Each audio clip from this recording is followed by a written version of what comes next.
Hello there, I'm Ben and welcome to Far From Expert Cooking. Today we're going to demystify something. We're going to demystify that rolling your own pasta is difficult and inconvenient. And that's what we're going to make today. We're going to make hand-rolled pasta.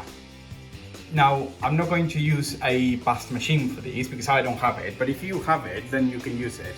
It just makes the job a little bit easier and gives it more uniformity to the pasta. What I'm going to do is I'm going to hand roll it, I'm going to knife cut it, and basically it takes about 10 minutes to make the dough and probably about 15 to 20 minutes to hand roll it and cut it for two people, so there's not really an excuse for you not to do it. It's still morning, so my choice of drink today is a coffee. Let's have a look at the ingredients. As I said, pasta is the simplest thing you'll ever make. All you need is eggs, flour and salt. That's absolutely it. Now, about proportions, this is very simple proportions to pasta. It's 1 large egg per person and 100 grams of flour per egg. That's it. The way that I'll do it is I'll add a little bit less flour to the beginning and then I'll add a little bit more to complete the quantities. I'm not exactly sure how much I'm going to use, but it is what the dough requires. I'm a messy cook when it comes to flour, so I'm gonna do the normal crown that you see with any pasta making, but I'm gonna start it in a bowl. Otherwise, I'm just gonna fill everything with flour. What I have is 150 grams of plain flour that I'm going to sieve. That's probably all that's to it. You'll notice that I'm going to make pasta for two people, so I start with 150 grams instead of 200, and then I'll add to it as required. Now the eggs, so any cook will tell you that the eggs need to be room temperature to make pasta. I'll be completely honest, I have no idea why, and also I forgot to take them out of the fridge, so they're gonna be chill eggs.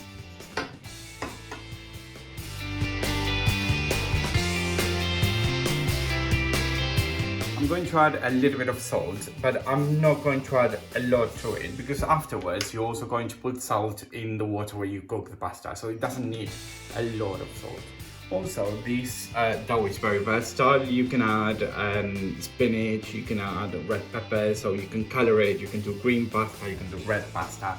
You can add a lot of things to it. Just make sure that you don't add a lot of large chunks of things because that will fall off the pasta. And if you don't like getting your fingers messy, so the way that I start my dough is actually with chopsticks. So basically, I just start very slowly integrating part of the flour into the egg. So I do this process very slowly, but overall, making the dough should not take you more than 10 minutes.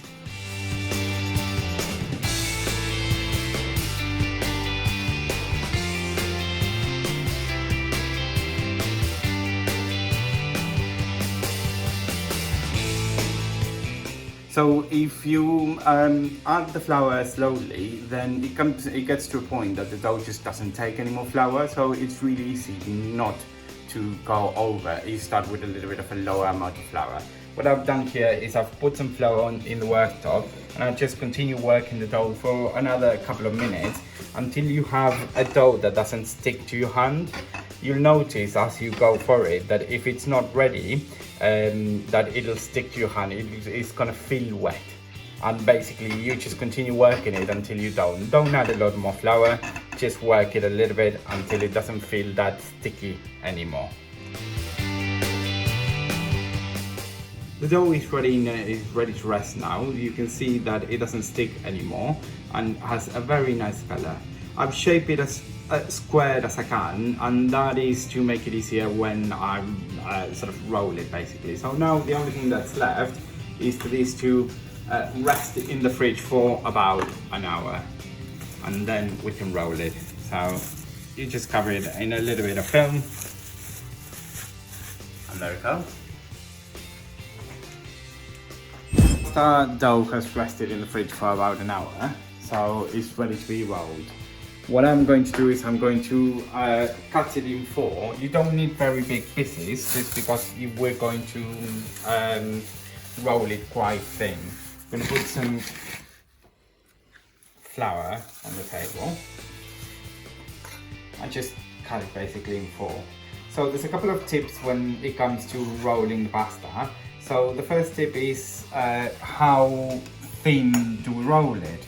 So it depends on whether you're going to dry the pasta or not. So I'm not going to dry it, so it can be actually thinner. If you're going to dry it, it becomes brittle. So if you're going to dry it, you'll need to leave it a little bit longer. So a little bit thicker, sorry. Realistically, when we talk about how thin, well, when you think, oh, I think that's thin enough, go in a little bit more. Because what happens is that when it cooks, it's going to grow. So I'm going to put this back in the fridge and then we're going to start rolling. If you don't have a rolling pin, then drink wine. So grab a bottle of wine, empty it, clean it very well and remove the stickers, and you can use the bottle of wine as a rolling pin. That's how I used to do it before I got a rolling pin. I've done that for a good couple of years. And then you just start rolling it. Try it to be uniform, so you can have more or less same sized pasta, and keep it with a good amount of flour so it doesn't stick to your rolling pin. So if you need to, once you do it, you just put a little bit more flour there, a little bit more flour on the table, and you just roll it.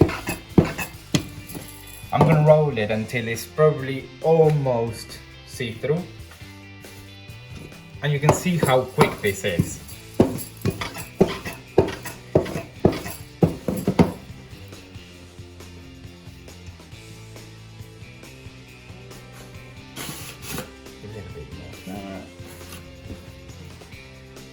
Once it's ready for you to cut, then just put a little bit of flour, just cover it well in flour, and then you just start rolling it a little bit like this, and it's gonna make it easier for it to be cut. This is your pasta, and don't let anyone tell you anything different. And that means that you can cut it to the length that you feel like. You can cut it wider, you can cut it thinner. It's completely up to you and what you prefer. I like to cut it a little bit thinner on the side, but that just basically means that it's going to take more time to cut, and there's more risk that there's going to be anyway.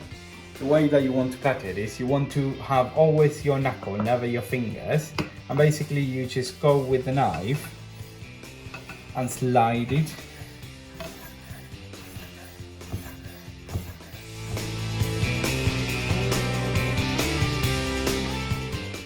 So the pasta is now cut. You can see that this is how it looks.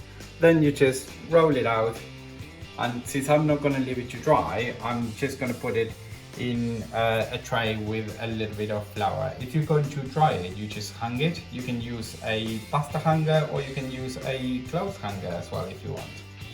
But I'm just going to leave it like that. Quite very manual, but at the same time very easy to make. You just roll them out.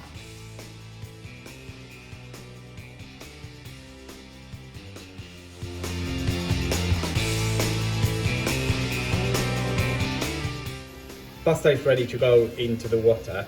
Now I have boiling water here, to which I've added some rock salt. Remember, when you're salting water for pasta, that you are salting for the amount of water that is there, not for the amount of pasta that is there. Before you put in the pasta, what you want is to give it a very good shape, take out all of the excess of flour. And the reason why you want to do this is because the excess flour otherwise is going to create like a slime with the water, and it's not going to be nice. If that happens, there is a way to salvage it, and it's basically when you strain it. So when you strain it, you can basically just run it through the hot tap. And if you're a chef and you're cringing about the fact that I've just said this, well, these people or me, I'm in my kitchen. I'd rather have a nice plate of food than to just abide by what a stuck-up chef thinks it should be. So if I'm gonna wash it, I'm gonna wash it.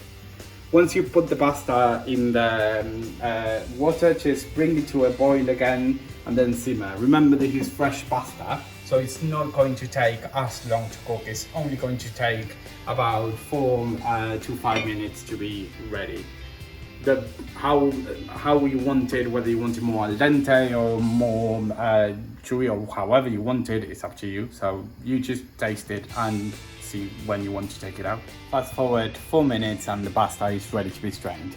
Now I've boiled some broccoli heads so I can put into the pasta, and I'm just going to strain the pasta, and because I'm not going to use a different bowl, I'm going to use the same one.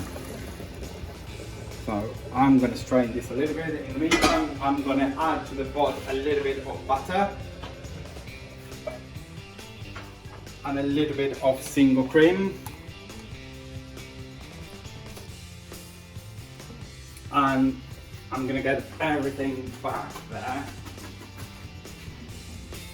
Don't worry if it doesn't get all of the water out. A little bit of water actually helps keep it moist and nice. Mix it a little bit until the butter dissolves, so it mixes very well. Pasta has been plated, has cream, butter, a little bit of the broccoli, so now it's time to try it a little bit. Roll it if you like, use a spoon if you want to help it, and then it's just it's light. It has that fresh pasta flavor that you always want, that you wish you always had, and it's just really, really nice. So dig in